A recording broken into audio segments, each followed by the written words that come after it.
Live from Fargo and serving you on TV, online, and on the go. This is Valley News Live at 6. It's an area of I94 that's seen at least 8 wrecks this year on the 3-mile stretch between mile markers 67 and 69. Good evening and thanks for joining us on this Christmas. On our Facebook page, many of you commented on the amount of wrecks that have happened in that area over the past several months, with the crash involving the Kvalvog teens sticking out because of the young lives lost. Valley News Team's Cornelius Hawker spoke with 2 people who have spent a large amount of time in that area, but have different opinions on why so many wrecks are happening there. It has nothing to do with the design, the engineering of the roadway. It was just, again, a person that reached down, picked something up, took their eyes off the roadways, ended up hitting the shoulder of the road, tried to correct, end up over-correcting, and then end up causing this crash. Sergeant Jesse Grabo says the information about wrecks on I-94 near Dalton are clear. Distracted driving has caused most of them. But Ray Kvalvog, the father of the 2 teens, Zach and Connor, who died on the stretch of that roadway last summer, says there has to be something more to it. You could argue the point that, well, there's no more accidents here than some other place. But the fact remains that in this past, 6 months, there's been, an inordinate amount of accidents. And at some point, it has to be more than coincidence. The number of accidents that have happened on that 3-mile stretch is now at least 8, including last night's rollover accident, according to Minnesota Department of Transportation numbers. The people in that accident survived, unlike Zach and Connor. Talking about other crashes other than the Kvalvog crash, a lot of those involved, again, same type of thing, driver distraction, sleepy, fatigued drivers, that type of thing. So not anything to deal with the roadways and those other crashes. Again, it comes down to the other contributing human factors. Human factors aside, Kvalvog says this area of I-94 needs to be studied carefully and fixed. There continues to be accidents there, and how many more lives or people need to be crippled over something that could be corrected. I mean, it's just money. Spend the money, get it fixed. Cornelius Hawker, Valley News Live. Road conditions that have contributed to wrecks in that area of I-94 all include some form of rain or snow, according to the Minnesota Department of Transportation. It was a rather quiet Christmas day out there today with some fairly frigid temps. Let's turn our attention now to Eric Whitehill to see how the rest of the night is going to play out. Eric? Thank you very much, Bradford. Very Merry Christmas to all of you at home from all of us here at Valley News Live.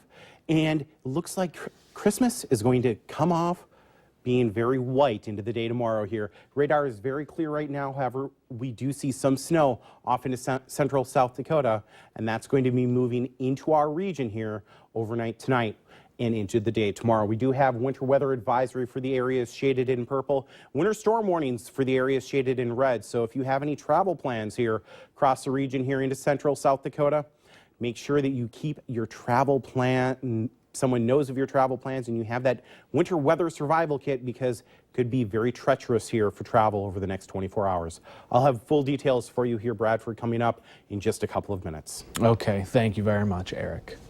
And you can stay up to date on the weather conditions anytime on your smartphone or tablet. Just download the Storm Team Weather app to get the latest weather conditions and even follow the radar live. Just search VNL Weather in the App Store. 2 people are behind bars tonight after they attempted to rob the Scandia Hotel in downtown Fargo last night. The 2 are 30-year-old Dylan Peltier and 20-year-old Cassie Redroad.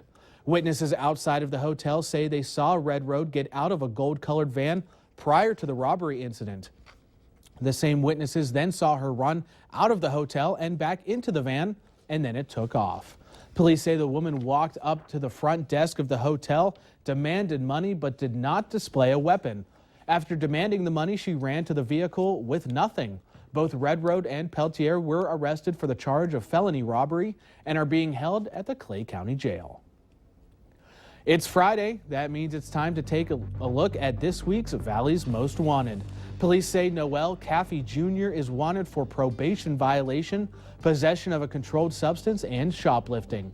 Call your police or local law enforcement if you have any information on Caffey's whereabouts.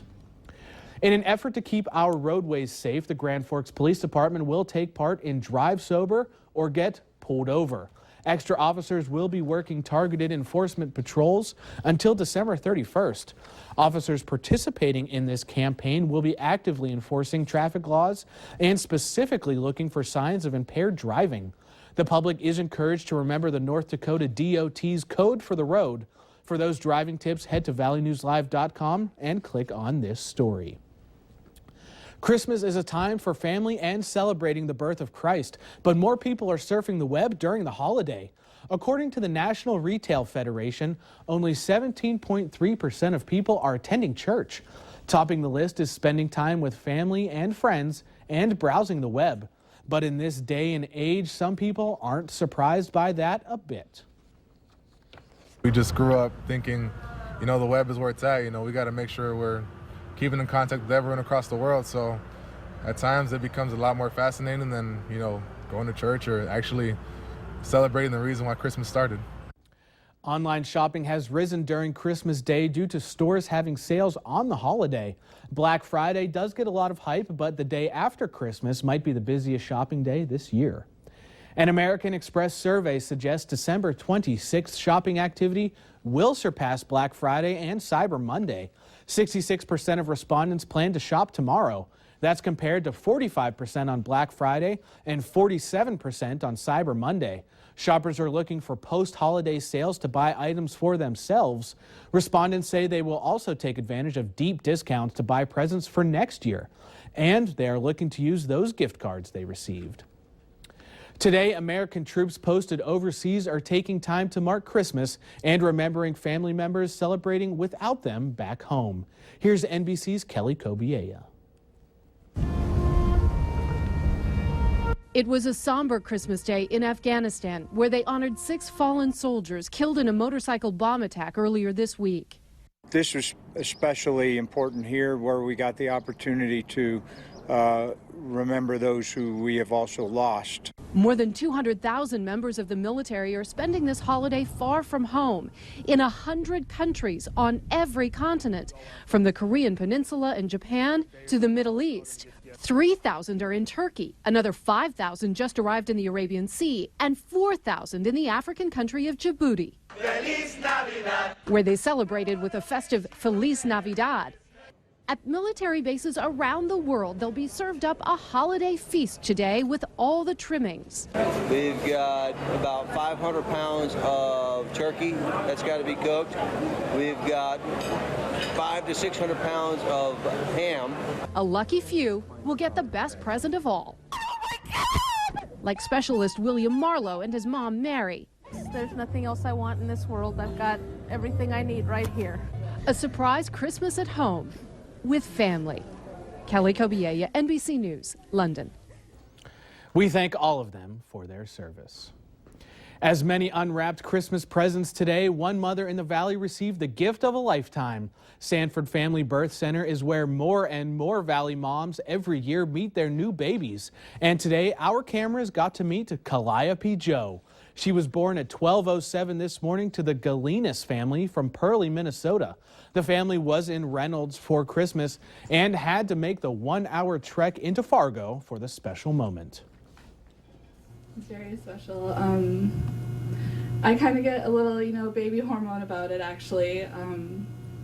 To me, it was just a really good sign that, there's something up there and watching down and giving us all, blessings and signs. So, to me, it was really special.